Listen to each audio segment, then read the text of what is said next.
साथियों, राजा मोरध्वज विद्याधरणी रानी ने आरा चलाया। भगवान की कृपा से वो आरा अधवर चला और आधे आरा भगवान की कृपा से चला। बेटे के दो टुकड़े हो गए। आधा भोजन आधा अंग महलों में भिजवा दिया साधुओं का भोजन बनाने के लिए, और आधा अंग जिसमें दिल था वो शेर के आगे डाल दिया।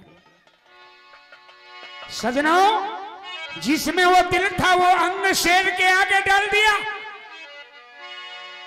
शेर ने वो भोजन कराया नहीं। क्यों? कि वो तो माया रूपी था। भगवान श्री कृष्ण की माया थी सब कुछ। आधे अंग का जब महलों में भोजन बनवाया, सजनों, दो थालों में वो भोजन जब राजा मोरध्वज लेकर के आए तो श्री कृष्ण भगवान और साधु के सामने रख दिए और आधा अंग शेर के सामने पड़े। राजा मोरध्वज हाथ जोड़ करके खड़े हो गए कि महाराज भोजन करो। आप कई रोज के भूखे हो, आपकी भूख से आत्मा तड़प रही होगी। जब तक आप भोग नहीं लगाओगे तो मुझे लगता है कि आपका शेर भी भोजन नहीं करेगा।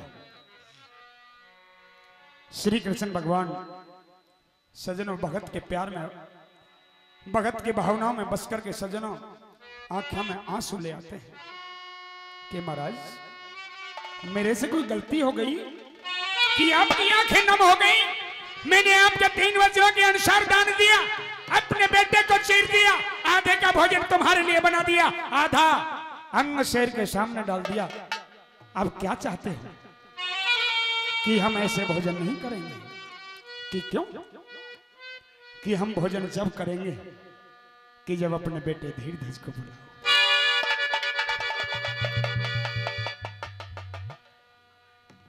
सज्जनों, राजा एकदम से पछाड़ खा करके धरनी में गिर जाता।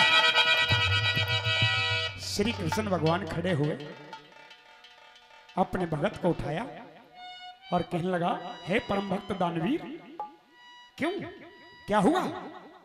कि महाराज आप कहते हो कि अपने बेटे धीरधज को बुलाओ, हम खाना जब खाएंगे।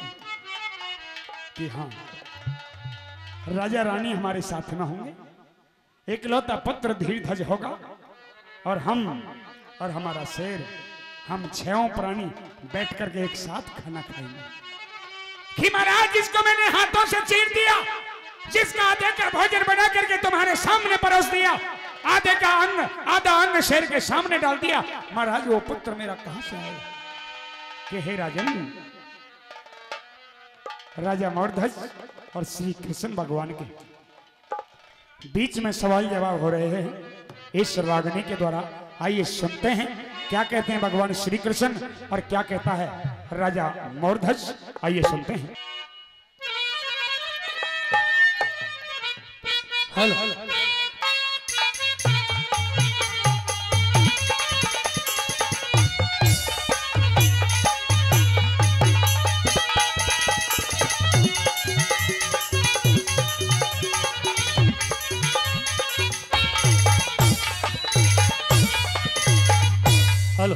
हे महाराज, कहिए दानी, आप बार बार मेरे से ये कहते हो कि अपने बेटे को बुलाओ। मैं आपसे इसलिए कह रहा हूं क्या? क्योंकि जब तक आपका पुत्र हमारे बीच में आकर के भोजन नहीं करेगा तब तक हम भी भोजन नहीं करेंगे। जिसको मैंने अपने हाथों से चीर दिया, आधा महलों में भिजवा दिया, आधा तुम्हारे शेर के सामने पड़ा है, वो बेटा मेरा कहां से आएगा? अगर तुम्हारे कर्म में सत्यता है और तुम धर्म के पालन करता हो और एक मोरध्वज राजा सत्यवादी हो तो एक बार बोल मारो, तुम्हारा बेटा दौड़ कर आएगा। संति समागम हरि कथा और तुलसी दुर्लभ दो की सत्यदारा और लक्ष्मी तो घर पापी के भी हो। महाराज की सदा एक से ना रहे तो परमत मेर सुमेर कि कुछ करनी कुछ कर्म गत तो कुछ कर्मों का फेर।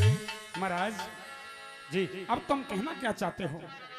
मेरी बात सुनिए, हम और हमारा शेर तभी भोजन करेंगे जब आप और आपकी रानी और आपका महाराज ये क्या कह रहे हो आप? कुछ कहना चाहोगे? हाँ बिल्कुल कहना चाहता हूँ। क्या सुनिए कहना हमारी बात, कहो। सुनिए।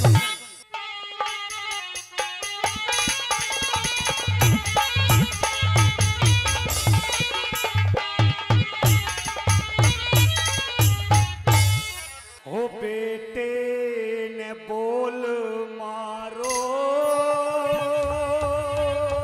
अच्छा राजा छत्रधारी,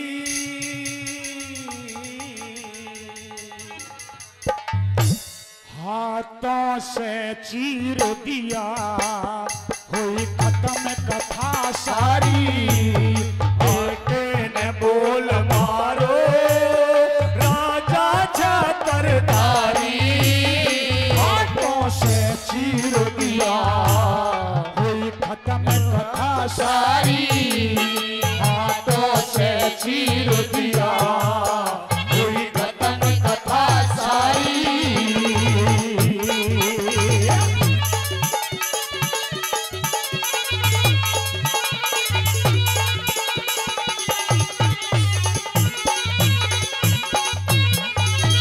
हमें भिक्षा देने में के दिल होया घाल तेरा, थारा शेर जमा दिया वचन के दिया टाल तेरा।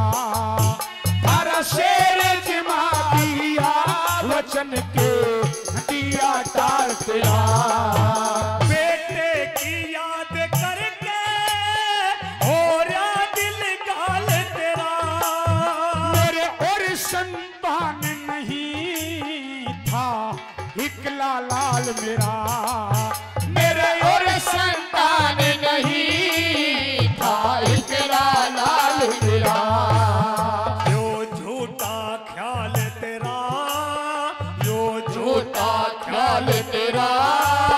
झूठी दुनियादारी, बंधन मोह माया का कर्म की लाचारी।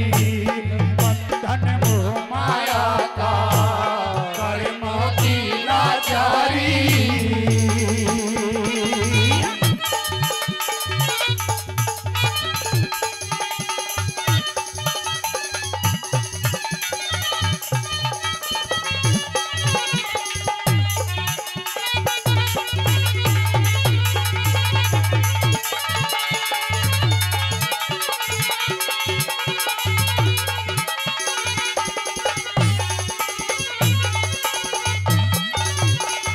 हे दाने राजा, कहो महाराज। जो कार्य तुमने आज अपने धर्म, अपने सत्य धर्म पे सत्य धर्म पे डट करके किया है, इससे तुम्हारी सत्य धर्म की कथा को आगे दुनिया गाएगी। ये इन संतों का आशीर्वाद, ये संतों की सच्ची वाणी है। धन्य हो महाराज, लेकिन मेरे से बढ़कर तो और भी बड़े बड़े दानवीर हुए हैं। मैं तो उनमें से एक ना के बराबर हूँ। कहो। हाँ सुनिए महाराज, कहो।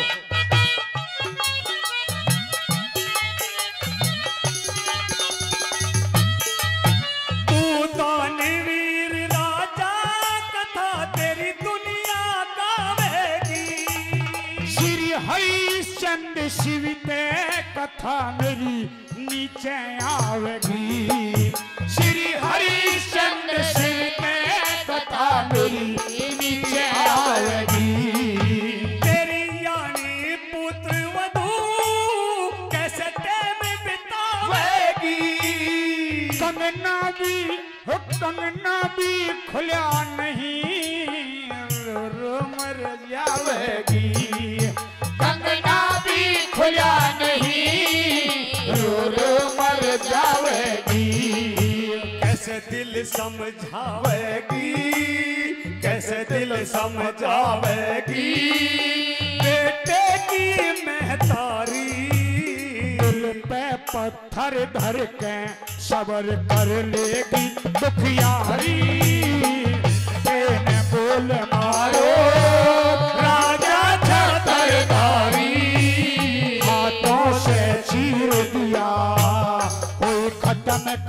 सारी।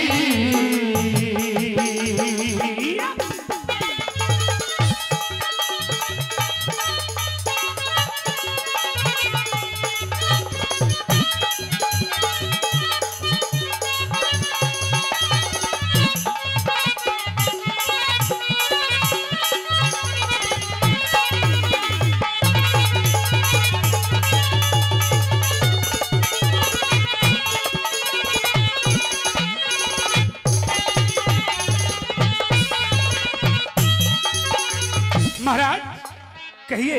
मैं आपकी माया के बारे में कुछ समझ नहीं पाया।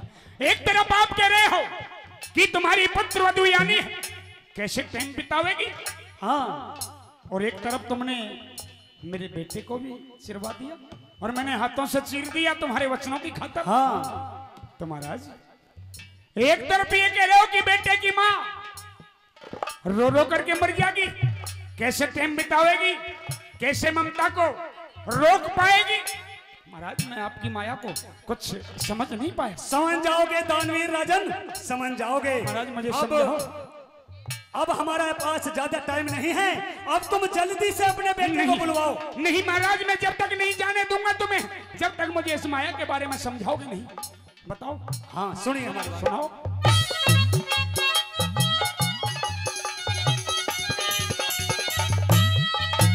बेटे ने बुलवा ले, हमारे संग खाना खावे। जो जगते चला गया लौट के ना वापस आवे। जो जगते चला गया लौट के ना वापस आवे। बेटे का नाम लेते तेरा जी क्यों घबरावे। ना जाल डॉक्टर, ना जाल डॉक्टर, बाबा कालजा आज फटा जावे। ना जाल डॉक्टर, बाबा कालजा आज फटा जावे। तेरा दिल क्यों घबरावे, तेरा दिल क्यों घबरावे। तन क्यों हिम्मत हारी, ना बोल लिकड़ता है पल पल हो रही भारी। बेटे ने बोल मारो राजा छातरधारी। हाथों से चीर दिया हुई खत्म कथा सारी।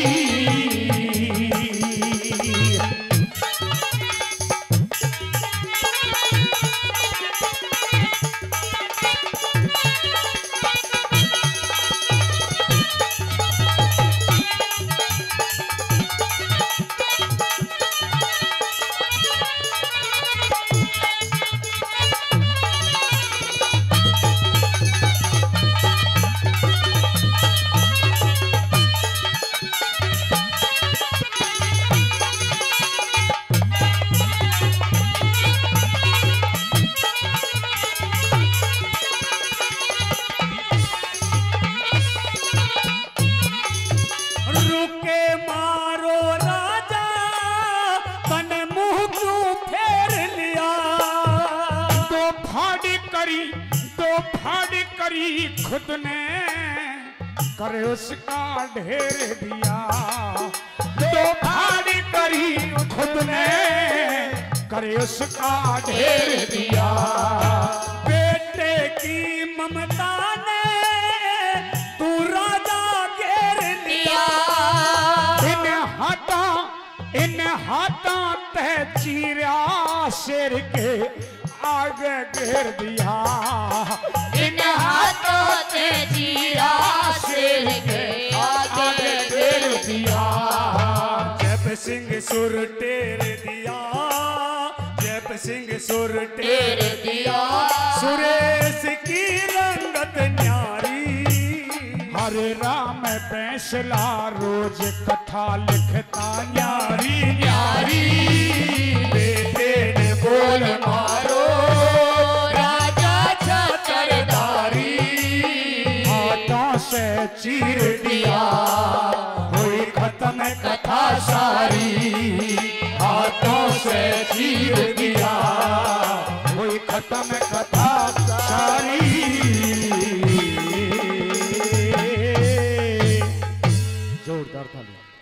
ऊंचे स्वर में टेर दिया, सुरेश चंद की रंगत न्यारी। सजनाओं, भगवान श्री कृष्ण के कहने से राजा मोरध्वज ने वही काम किया। श्री कृष्ण भगवान कहने लगे कि राजा ने एक बार विश्वास करके अपने बेटे का नाम लेकर के रुक के तो मारो, आवाज तो दो। साथियों, विश्वास तो नहीं था, लेकिन जब इतना काम साधुओं के कहने से कर दिया तो कहने लगे राजा मोरध्वज, ये काम तो छोटा सा है, करके देख ले। सजन एकदम से साधुओं को कहने से आवाज दी कि मेरे लाडले बेटा धीरधज एकदम से महलों में से भागा दौड़ाया कि जी पिताजी। साथियों, कैसी माया भगवान कन्हैया की। एक तरफ राजा रानी ने दो भाग कर दी, आधा शेर के आगे डाल दिया, आधे का महलों में भोजन बनवा दिया, और उधर जैसे आवाज दी कि बेटा लाडले धीरधज, तो एकदम से हाथ जोड़ता हुआ आ गया कि जी पिताजी। राजा मोरध्वज विद्याधरणी महारानी अपने बेटे धीरधज को जिंदा देख, आंगन में डोलता देख सजन एकदम से खुश हो गए और श्री कृष्ण भगवान के चरण पकड़ लिए। महाराज, भगवान श्री कृष्ण ने वही अपना असली रूप राजा मोरध्वज को दिखाया कि हे परम भक्त दानवीर, मांग ले आज तुम्हें क्या मांगना है, कि मांग ले आज तुम्हें क्या मांगना है। कि हे महाराज, तुमने ये सब कुछ मुझे दिया है, जो अब तक दिया है ये कोई छोटा मोटा काम नहीं है।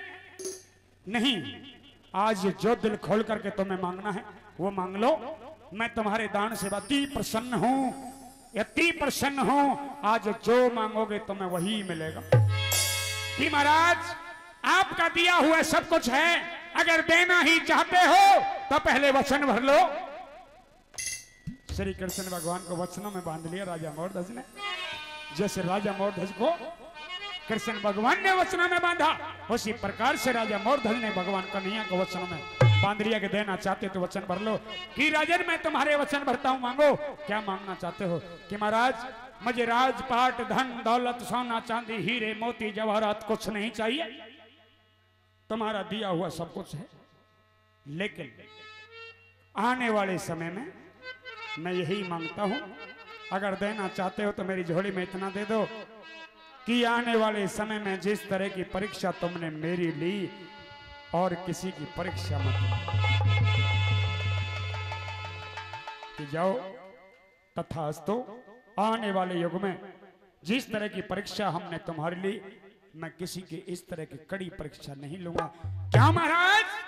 क्योंकि मैंने तो 3 वचन भर करके आपका पूरा वचन पूरा कर दिया, लेकिन आने वाले समय में कोई ऐसा दान नहीं कर सकेगा। इसलिए महाराज, आप किसी से ऐसा दान मत मांगना। कि जाओ कि कलयुग केवल नाम आधारा और सुमर सुमर न रुक रहूं।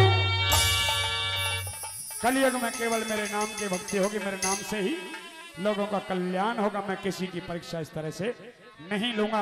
और ये श्री कृष्ण भगवान की इस तरह से धीरधज जिंदा हो गए, अपने को अमन चैन से रहने लगे। राजा मोरध्वज को मोक्ष की प्राप्ति हुई, वरदान दे गए, कन्हैया के दर्शन हो गए।